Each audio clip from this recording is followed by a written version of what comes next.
नमस्कार साथियों। जैसा कि कल हमारा चल रहा था पुरापाषाण काल। पुरापाषाण काल में जो हमारे औजार थे वो किसके थे? पत्थर के थे। और किस तरह थे? बेडौल थे। पत्थर के थे और किस तरह थे? बेडौल थे। और जीविका किस प्रकार चलती थी? शिकार से और प्राकृतिक भोजन द्वारा। आवास कहाँ थे? पेड़ और गुफा। चौपर चॉपिंग टेबल संस्कृति कहते हैं, जो कोई एक प्राचीन रहन सहन होता है जहाँ व्यक्ति को कोई लिखित साक्ष्य प्राप्त नहीं हो रहे, कोई पढ़ नहीं पा रहा, जीवन अस्त व्यस्त है, जहाँ पर किसी तरह की कोई जानकारी नहीं है। जीविका जो है शिकार से वो हो रही है, प्राकृतिक भोजन से हो रही है। आवास क्या है? पेड़ है, उनकी गुफा है। पहन क्या लेते हैं? कपड़े की छाल वगैरह। और तो इसीलिए अब जो इसके स्थल हैं कि निम्न पुरापाषाण काल है, उसके जो स्थल हैं वो कहाँ कहाँ हैं? तो देखिए, जैसे मैं बता रहा था, ये हमारी सिंधु नदी है। इसी सिंधु नदी की जो एक सहायक नदी है, इसी सिंधु नदी की एक सहायक नदी है, जिसे कहते हैं सोहन नदी घाटी। सोहन नदी घाटी। तो ये कहाँ है? ये पंजाब में है। ये कहाँ है? ये पंजाब में है। तो ये क्या है? निम्न प्रपाषाण स्थल है। ये क्या है? निम्न प्रपाषाण स्थल है। अब यहाँ से पूछते हैं कि सोहन नदी, अब देखिए, जो निम्न प्रपाषाण स्थल, निम्न पुरापाषाण स्थल, निम्न प्रापाषाण स्थल। अगर हम बात करें कि निम्न प्रापाषाण स्थल से हमें क्या प्राप्त हुआ है, तो देखिए, जो निम्न प्रापाषाण स्थल, तो पहला स्थल है सोहन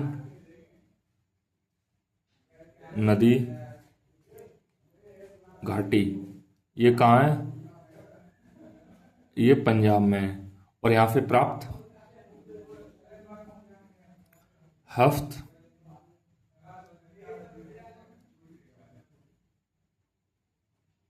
निर्मित कुल्हाड़ी। हस्त निर्मित कुल्हाड़ी। तो ये हाथों से बनी हुई कुल्हाड़ी, हस्त निर्मित कुल्हाड़ी। जैसे हस्त निर्मित कुल्हाड़ी, तो देखिए आपको समझ में आया क्या मिला? हस्त निर्मित कुल्हाड़ी है ये।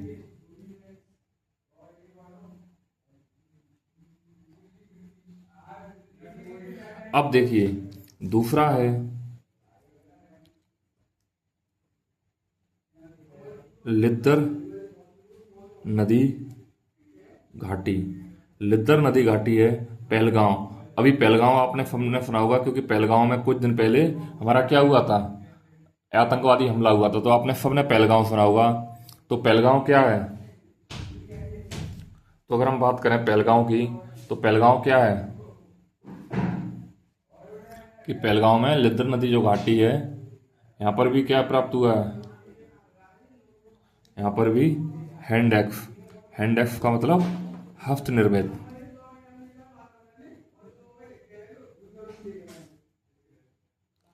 हस्त निर्मित औजार प्राप्त हुए। क्या हुए?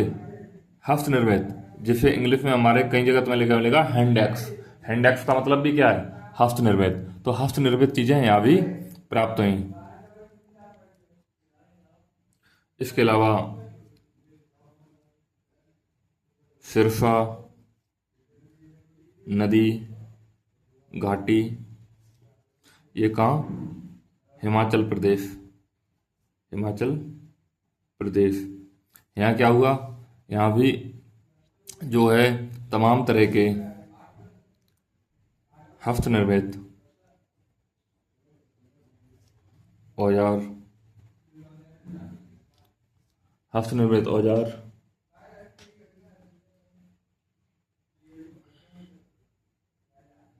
प्राप्त हुए। हस्त निर्मित औजार प्राप्त हुए हैं। कहाँ से? जो हमारा क्या कहते हैं, जो हमारा ये एरिया है इस निम्न प्रपाषाण स्थल का। अब देखिए, बहुत से क्षेत्र हैं। सोन नदी घाटी यहाँ पर है, हमने आपको बताया। और कश्मीर में ही लिद्दर नदी घाटी जो है इसके नीचे है। यहाँ ये हमारा चल रहे हैं, ये हमारा क्या है? ये हमारा सिरसा नदी घाटी है। और ये जो हमने दिखाया, ये हमारा क्या है? लिद्दर नदी घाटी है। तो ऐसे ही करके हम मैप के माध्यम से आपको बताते जाएंगे। हम आपके मैप के माध्यम से बताते जाएंगे। वैसे इसके अलावा हमारा यहाँ पर एक जो है मद्रास जो है, वहाँ पर एक जगह है अतिरम पक्कम। यहाँ पर है हमारा मद्रास, और मद्रास के ही पास एक जगह है अतिरम पक्कम। यहाँ से हमारे हस्त निर्मित चीजें यहाँ से भी प्राप्त हुई हैं। हस्त निर्मित औजार प्राप्त हुए। क्या है? हस्त निर्मित औजार प्राप्त हुए हैं। अगर हम यहाँ देखें जो हमारा उत्तर प्रदेश है, तो यहाँ पर है बेलन नदी घाटी। तो उत्तर प्रदेश में क्या है? बेलन नदी घाटी। तुम्हारे बेलन नदी घाटी कहाँ है? मिर्ज़ापुर। कहाँ है? मिर्ज़ापुर। और मिर्ज़ापुर, ये मिर्ज़ापुर इलाहाबाद वाला एरिया है मिर्ज़ापुर। ये क्या है? जो है टॉम्स की सहायक नदी है। किसकी? टॉम्स की सहायक नदी। यहाँ पे भी हस्त निर्मित चीज़ें प्राप्त हुई हैं। क्या हुई हैं? हस्त निर्मित चीज़ें प्राप्त हुई हैं। तो इसका आपको विशेष ध्यान रखना है कि हमारे जो पैट की तैयारी चल रही है, उस पैट के लिए ये मोस्ट इम्पोर्टेंट है। अगला, यहाँ तक आपको समझ में आया? आपको यहाँ तक समझ में आया? यहाँ तक कोई प्रॉब्लम हो तो आप बताइए। यहाँ तक किसी प्रकार की समस्या हो, आगे हम चलते हैं।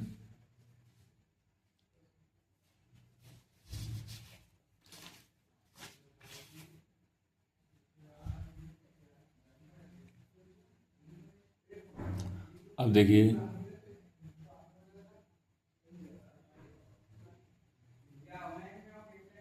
अगला है, यहाँ मध्य प्रदेश में एक नदी बहती है जो पश्चिम की दिशा में बहती है, और इस नदी का नाम है नर्मदा। इस नदी का नाम क्या है? नर्मदा। तो देखिए, नर्मदा में क्या है? नर्मदा नदी घाटी। यहाँ पर एक जगह है हथुआ राज्य।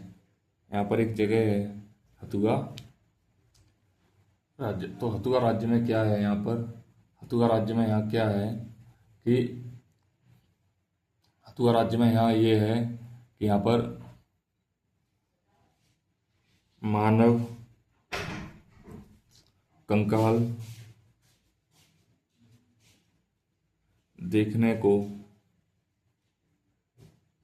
मिले। यहाँ पर क्या है? मानव कंकाल देखने को मिले। यहाँ पर क्या है? मानव कंकाल देखने को मिले। कहाँ पर? हथुआ, मध्य प्रदेश।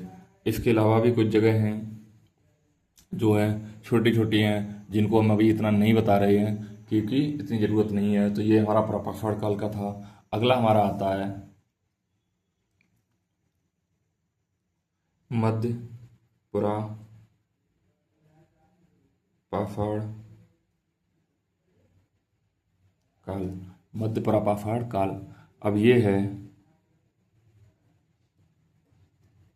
HD संकालिया। तो मध्य पुरापाषाण काल में एक हमारे जो है वैज्ञानिक थे, जिनका नाम था, या हम जिसे कहते हैं उत्खननकर्ता या इतिहासकार थे, HD संकालिया, जिन्होंने 1956 में जो है मध्य पुरापाषाण काल के समय की चीज़ों को हमें बताया कि मध्य पुरापाषाण काल में कहाँ कहाँ क्या चीज़ें थी। तो देखिए, मध्य पुरापाषाण काल में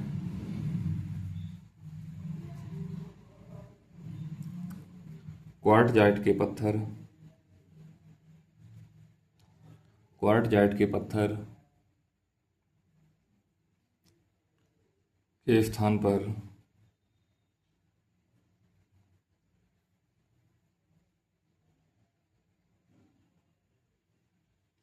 फ्लिंट चर्ट,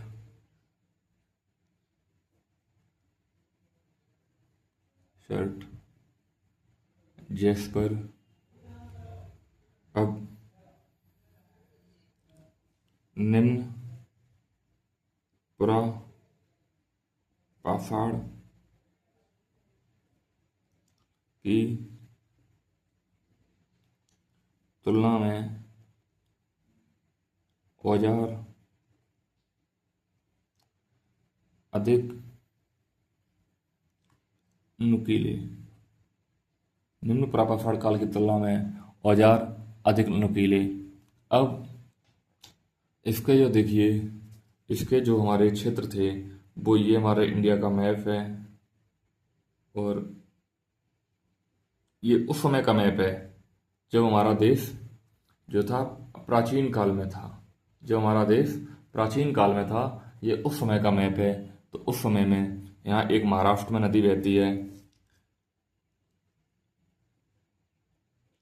प्रवरा नदी, महाराष्ट्र, प्रवरा नदी महाराष्ट्र। तो इसके जो अवशेष मिले हैं वो प्रवरा नदी यहाँ पर है महाराष्ट्र में, प्रवरा। तो वहाँ पर स्थल है, जो वहाँ के स्थल हैं, प्रवरा नदी महाराष्ट्र का स्थल है। इसके बाद यूपी में यहाँ पर आ जाइए, ये जो है अभी हमने बताया था, उसमें भी बताया था कि ये कौन सी नदी है, बेलन नदी। यहाँ निम्न प्रापाषाण काल में भी और मध्य प्रापाषाण काल दोनों में यहाँ के स्थलों से चीज़ें प्राप्त हुई हैं। तो दूसरा है बेलन नदी, और ये कहाँ है, उत्तर प्रदेश। उत्तर प्रदेश में ये है, यहाँ पर जो चीज़ें प्राप्त हुई हैं ये भी इसका एक स्थल है। किसका, मध्य प्रापाषाण काल के स्थल हैं। इसके अलावा एक यहाँ पर एक नदी है जिसका नाम है ब्यास, ब्यास। तो ब्यास नदी कहाँ है,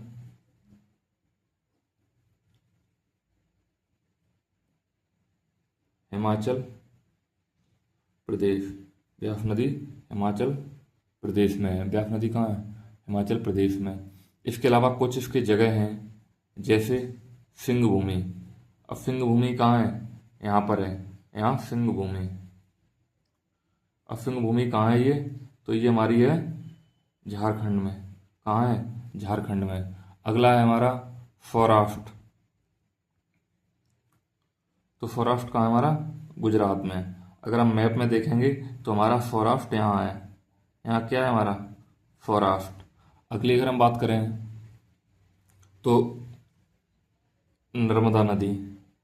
नर्मदा नदी आप सबको मालूम है कि नर्मदा नदी यहाँ पर है हमारी, और इस प्रकार जाती है। तो ये क्या है, नर्मदा। और नर्मदा कहाँ है, मध्य प्रदेश। और यहाँ पर एक जगह है बहुत फेमस, इसको ध्यान रखना, भीम बेटका। क्या है, भीम बेटका, जो लगभग यहाँ है, भीम बेटका, जो मध्य प्रदेश के रायसेन जिले में पड़ती है। मध्य प्रदेश के रायसेन जिले में पड़ती है। वहाँ से जो है ये हमारे क्या हैं, बहुत ही महत्वपूर्ण स्थल हैं। किसके, ये हमारे बहुत ही महत्वपूर्ण मध्य प्रापाषाण काल के स्थल हैं। ऊपर हमने प्रापाषाण काल में बताया था, जिसमें निम्न हो गया, फिर प्रापाषाण काल, फिर है जो हमारा ये नीचे ये मध्य प्रापाषाण काल। ये हमारा क्या है, मध्य प्रापाषाण काल। तो प्रापाषाण और मध्य प्रापाषाण काल दो के स्थल मैंने आपको यहाँ बताए हैं। अब मैं तीसरे के बताने जा रहा हूँ। तो यहाँ तक आपने, उम्मीद है, नोट कर लिया होगा। यहाँ तक आप साथ साथ नोट भी करते जा रहे होंगे, क्योंकि नोट करना बहुत महत्वपूर्ण है। क्योंकि कल के लिए अगर इसके बाद क्लास आपको करनी है तो आप कहाँ से देखोगे, तो इसलिए नोट करना बहुत महत्वपूर्ण है। वीडियो को एक बार नहीं 4 बार देखें। क्यों, क्योंकि इसलिए देखें कि अगर आपका कुछ भी छूट जाता है तो आपको जो है यहाँ से आपको फिर दोबारा चीज़ें देखने से समझ में आ जाएंगी, इसलिए ज़रूर देखें।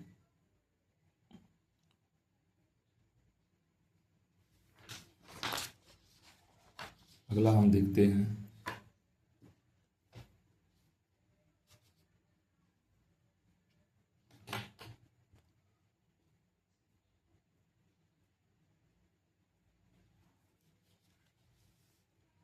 उच्च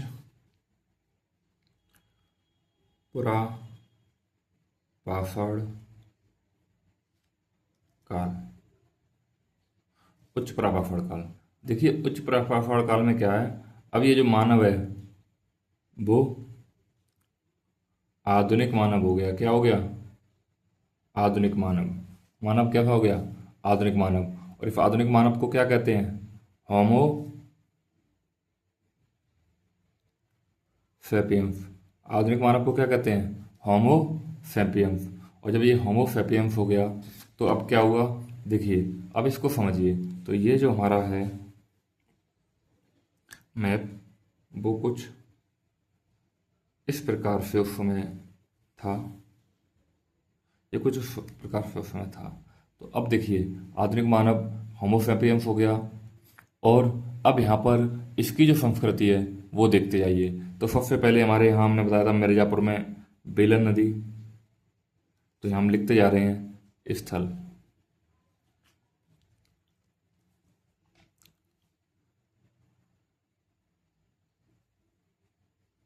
बेलन नदी घाटी उत्तर प्रदेश। उत्तर प्रदेश। तो क्या है? बेलन नदी घाटी उत्तर प्रदेश इसका स्थल है। अगला यहाँ हमने बताया था मध्य प्रदेश। तो मध्य प्रदेश में भीमबेटका। भीमबेटका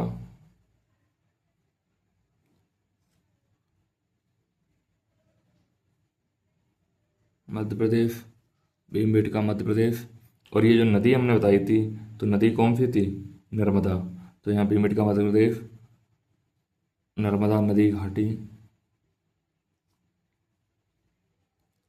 नर्मदा नदी घाटी। यहाँ पर जो है हमारे सब मिला के मध्य हुआ, उच्च हुआ, जो मध्य है और उच्च हुआ, इनको सबको मिला के लगभग 600 स्थल है। कहाँ? भीमबेटका में मध्य मिला के उच्च मिला के लगभग यहाँ पर 600 स्थल हैं। कितने? 600 स्थल। अगला हमारा यहाँ पर है सिंहभूमि।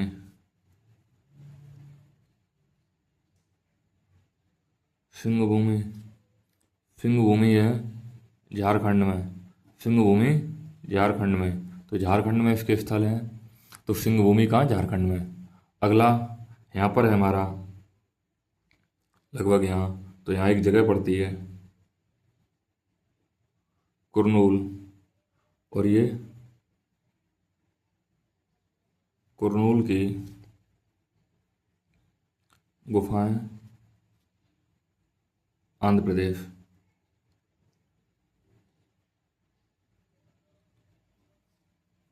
कुरनूल की गुफाएं आंध्र प्रदेश। कुरनूल की गुफाएं क्या है? आंध्र प्रदेश जो है। अब यहाँ पर हम सबसे ज़्यादा अगर आपसे हम किसी की चर्चा करेंगे तो वो हम करेंगे भीमबेटका की। यहाँ पर हम किसकी करेंगे? भीमबेटका की। अब देखिए, भीमबेटका की जो खोज है ये अक्सर पूछ लेता है। तो भीमबेटका की खोज किसने की? भीमबेटका की खोज किसने की? तो वो की विष्णु विष्णु श्रीधर ने। किसने की? विष्णु श्रीधर ने। और यहाँ से 275 स्थल जो हैं वो शैलाश्रय। शैलाश्रय।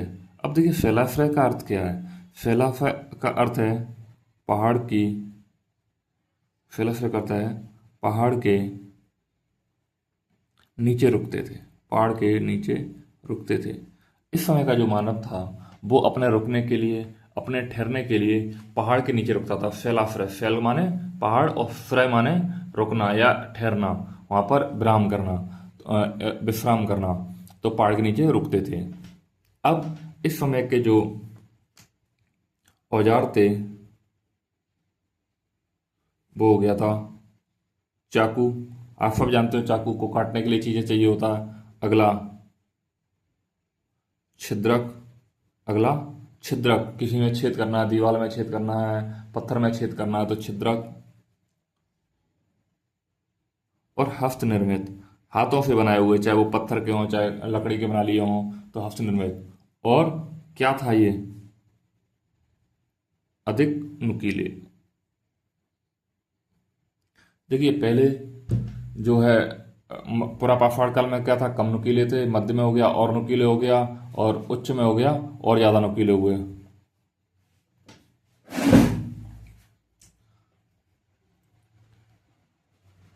1776 में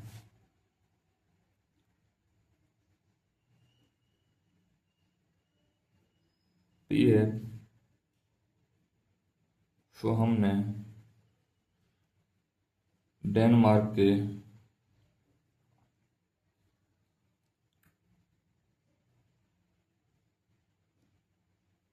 कोपनहेगन, आप नोट भी करते जाएं साथ साथ, डेनमार्क के कोपनहेगन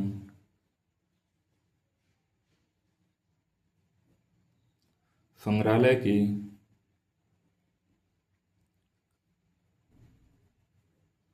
सामग्री के आधार पर मानव इतिहास को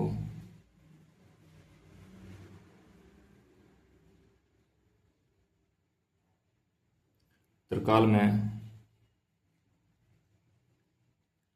विभाजित किया।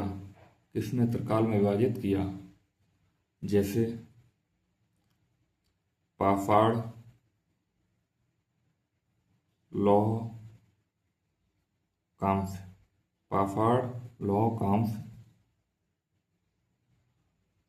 1836 में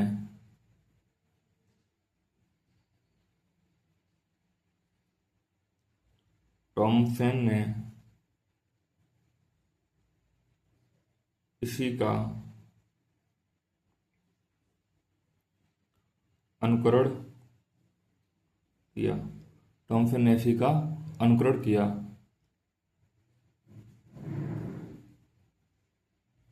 जॉन अगले हैं, जॉन लुबाक ने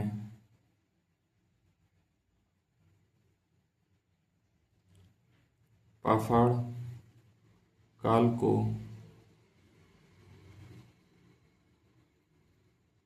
पुरापाषाण काल एवं नवपाषाण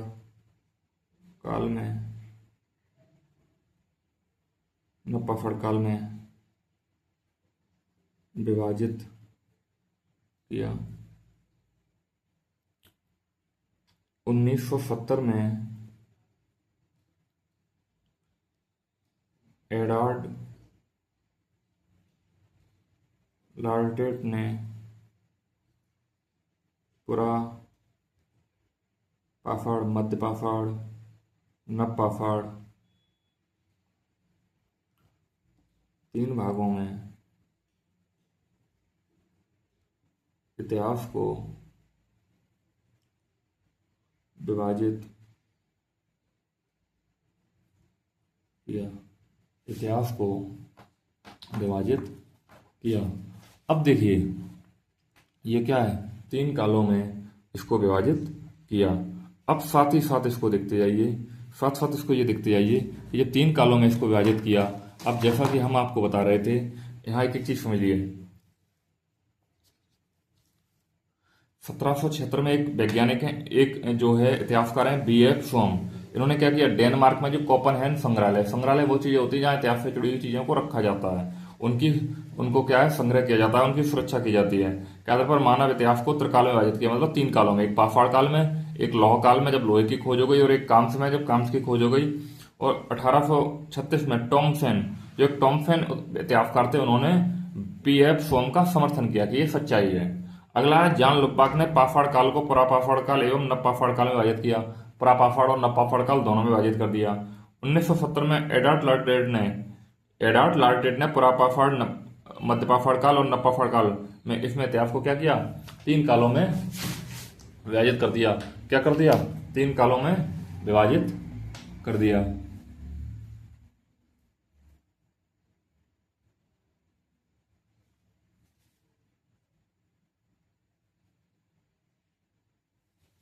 अब देखिए यहां पर थोड़ा इंपॉर्टेंट ज्यादा है। सर्वप्रथम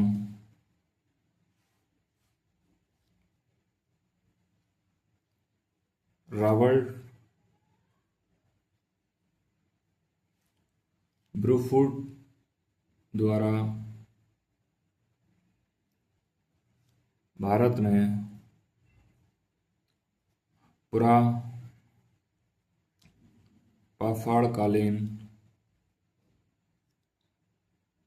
अध्ययन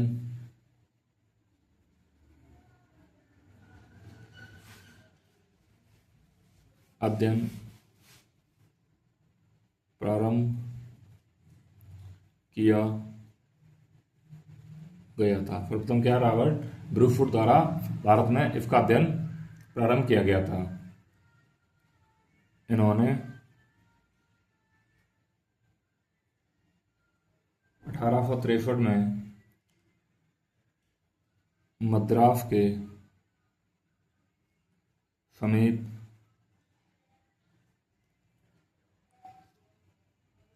पलवरम नामक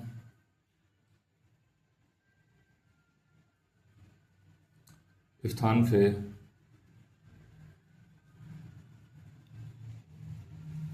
प्रापाषाण कालीन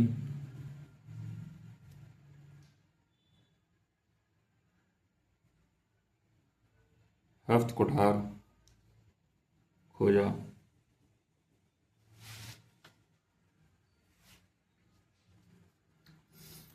1873 ईस्वी में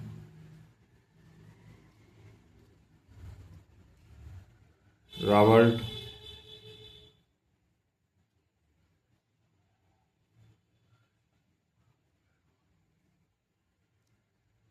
द्वारा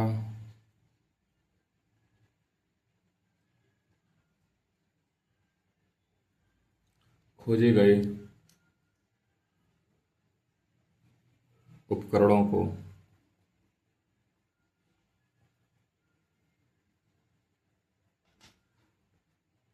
वियना में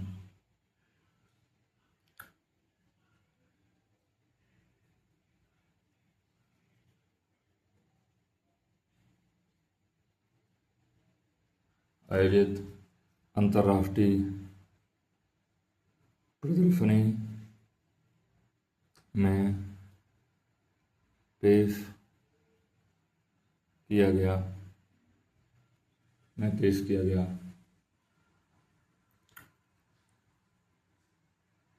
सर्वप्रथम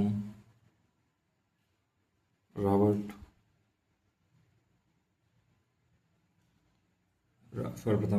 ब्रूफुट को भारतीय प्रागैतिहासिक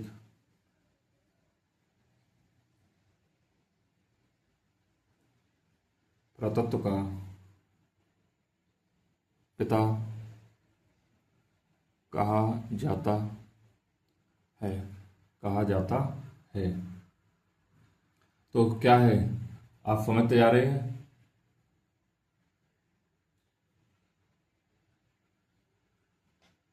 अब देखिए, pre historic and proto historic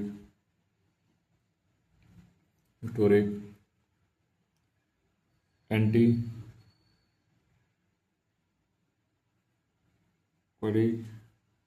of India की रचना रॉबर्ट ब्रूफुट द्वारा तैयार की गई।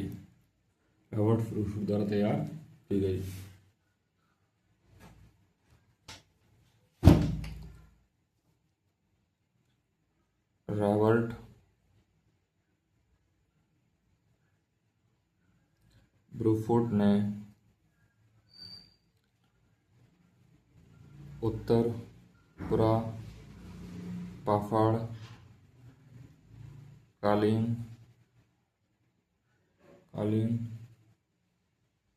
उपकरणों को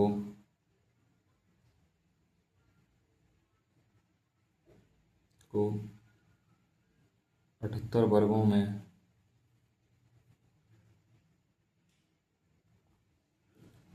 विभाजित किया। क्या है, 78 वर्गों में विभाजित किया।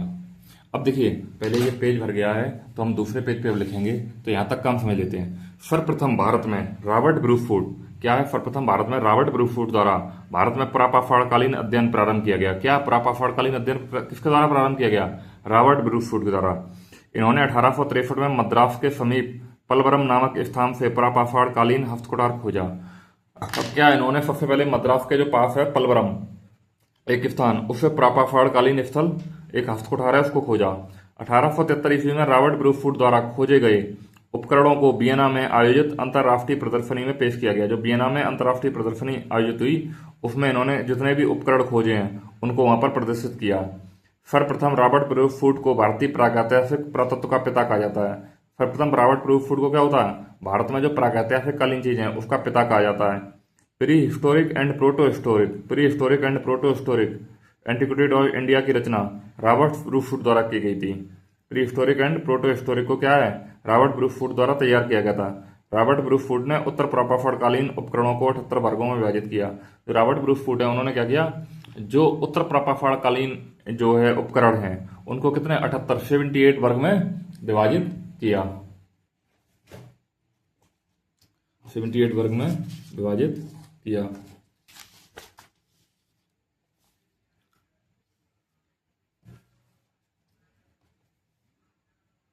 अब देखिए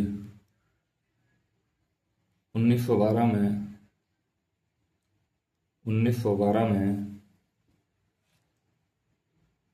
कोलकाता, देखिए कोलकाता और इस समय तक क्या था? कलकत्ता। क्या कहते थे? कलकत्ता में उनकी मृत्यु हो गई।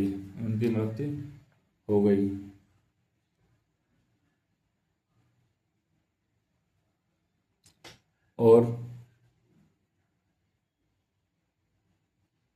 उनकी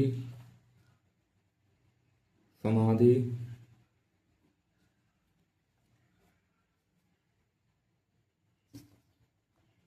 होली ट्रिनिटी चर्च अकार्ड तमिलनाडु में है।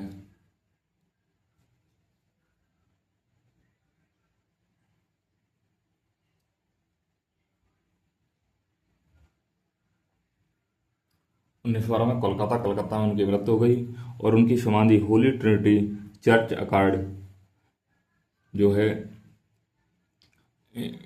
चर्च अकार्ड ट्रिनिटी है, होली ट्रिनिटी चर्च अकार्ड तमिलनाडु में उनकी क्या है? समाधि है। तो यहाँ तक आपने कर लिया था। यहाँ तक कोई प्रॉब्लम आ रही हो तो आप बताएं। यहाँ तक कोई प्रॉब्लम आ रही हो तो बताएं। अब देखिए इसके बाद जो हम चलते हैं वो हम कहाँ चलेंगे? इसके बाद जो चलते हैं हम वो कहाँ चलेंगे वो अब आप देखते जाइए। इसके बाद जो हम चलेंगे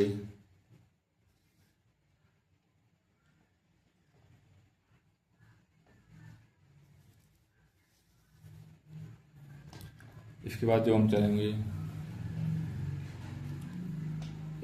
चलेंगे वो चलेंगे कहाँ? अगला है हमारा, हेडिंग डालिए यहाँ, सिंधु घाटी सभ्यता। क्या? सिंधु घाटी सभ्यता। अब देखिए सिंधु घाटी सभ्यता, हम खोज की बात करते हैं 1921 दयाराम सानी। 1921 की दयाराम सानी ने की। दयाराम सानी या लिख सकते हैं राय बहादुर दयाराम सानी ने की।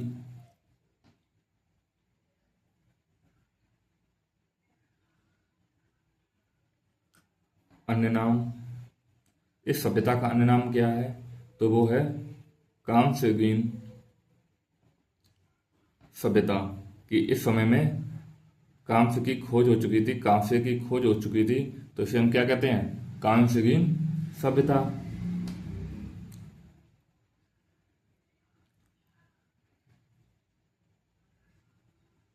शांतिपूर्ण सभ्यता थी। इसके अलावा जो है, अब इस सभ्यता की बात करते हैं तो इस सभ्यता की कुछ अलग अलग चीज़ें हैं जो हमारे पेट के लिए बहुत ही इम्पोर्टेंट आ जाती हैं, पेट के लिए बहुत ही आ जाती हैं। कि वो क्या है वो समझते जाइए। कि इसमें जो मृतकों का टीला है, जो मृतकों का टीला है वो कहाँ प्राप्त हुआ, तो वो हुआ में कहाँ, मोहन जोदड़ो। मृतकों का टीला में कहाँ प्राप्त हुआ, मोहन जोदड़ो। अब बंदरगाह कहाँ है, बंदरगाह की सिंधु घाटी सभ्यता का बंदरगाह क्या है, तो बंदरगाह में आ जाएगा लोथल एवं सुत कोथता। लोथल एवं सुत कोथता। अब आ जाएगा यहाँ अन्नागार कहाँ से प्राप्त हुआ, अन्नागार। अन्नागार का मृतकों का टीला मतलब है जहाँ पर लोग दफनाए जाते थे, जहाँ पर लोगों को जलाया जाता था, तो वो क्या है, मोहनजोदड़ो में। बंदरगाह कहाँ है, कि कहाँ व्यापार जब होता था सिंधु घाटी सभ्यता में तो इसके जो पानी के जहाज थे वो कहाँ रुकते थे, तो वो लोथल में और फुतकोत्ता में, दो जगह पे। पूछा जाता है अन्नागार जहाँ अन्न का भंडार किया जाता है, तो वो अन्न का भंडार कहाँ मिला हमें, मोहनजोदड़ो।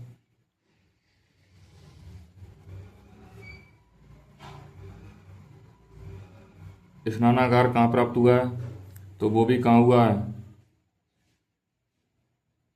मोहनजोदड़ो। यहाँ नहाने का जो स्थान होता है वो भी यहाँ पर प्राप्त हुआ है और इसे एक इमारत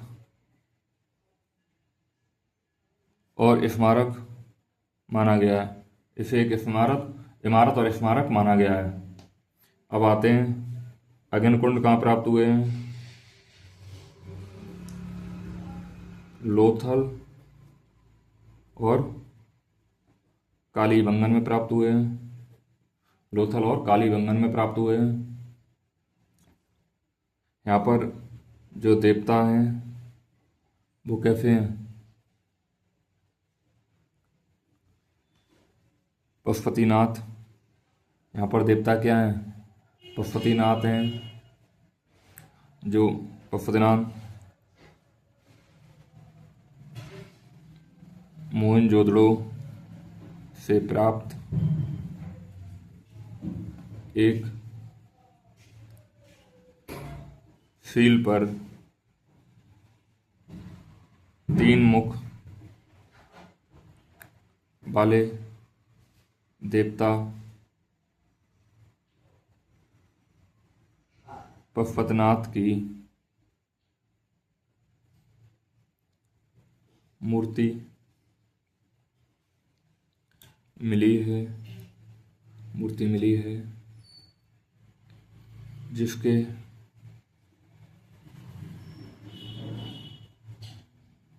चारों ओर हाथी, गैंडा, चीता एवं भैंसा विराजमान हैं।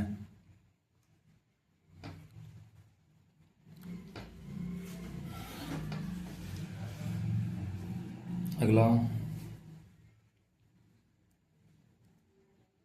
सैंधव सभ्यता के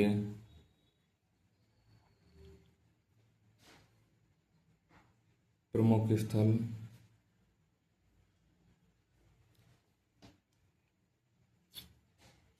अब देखिए सैंधव सभ्यता के जो हमारे प्रमुख स्थल हैं उनमें क्या है, पहला है क्रमांक।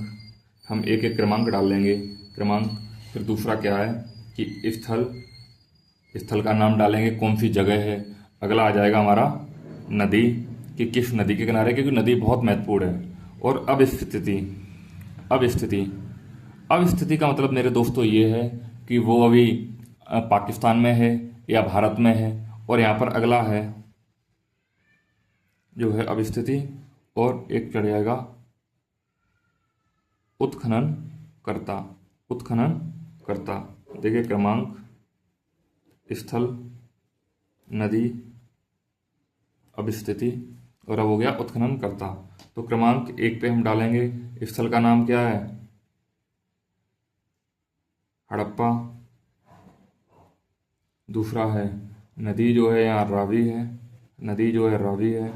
अब स्थिति जो है पाकिस्तान का मोंटगोमरी जिला। अब क्या है, पाकिस्तान का मोंटगोमरी जिला। कौन सा, मोंटगोमरी। अब यहाँ पर उत्खनन कानी कौन है, दयाराम सानी, दयाराम सानी और माधो स्वरूप बथ, माधो स्वरूप बथ। और कब किया, 1921 में। हम सन इसके साथ ही उत्खननकर्ता के साथ ही डाल रहे हैं। अगला आ जाता है हमारा स्थल मोहन जोदड़ो, मोहन जोदड़ो। तो मोहन जोदड़ो कहाँ है, सिंधु नदी किनारे, सिंधु नदी किनारे। अब ये है वर्तमान में पाकिस्तान के सिंध प्रांत के लड़काना जिला। क्या, लड़काना जिला, वहाँ एक लड़काना जिला है। इसकी खोज राखलदास बनर्जी ने, राखलदास बनर्जी ने। और कब किया, 1922 में। राखलदास बनर्जी 1922 में। अगला है चन्नू दड़ो। अब चन्नू दड़ो क्या है, सिंधु नदी के किनारे, चन्नू दड़ो सिंधु नदी के किनारे। ये क्या है, सिंध प्रांत। और सिंध प्रांत कहाँ है, पाकिस्तान। और इस स्थल के तरफ किसने, अर्नेस्ट मैके, 1931। अर्नेस्ट मैके 1931। अब देखिए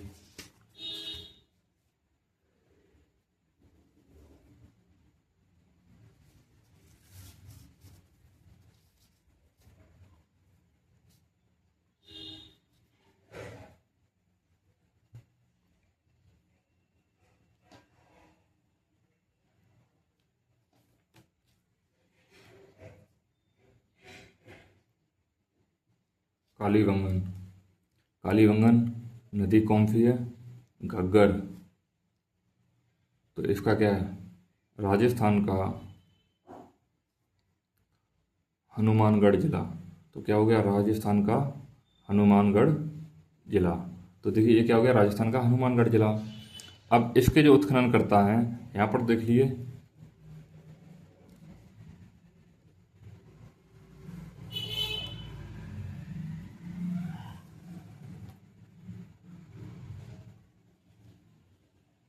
यहाँ थोड़ी जगह कम बच गई, तो थोड़ा अब बार बार लिखने में दिक्कत होगी। तो यहाँ के हैं बीवी लाल थापर, बीवी लाल थापर एवं के थापर। एवं क्या है, के थापर। और के थापर 1953। ध्यान रखना, जो कालीबंगा जगह है वो घग्गर नदी किनारे है और राजस्थान का हनुमानगढ़ जिला है। यहाँ पर क्या है, बेबी लाल थापर, जो हमारे हैं बेबी लाल थापर,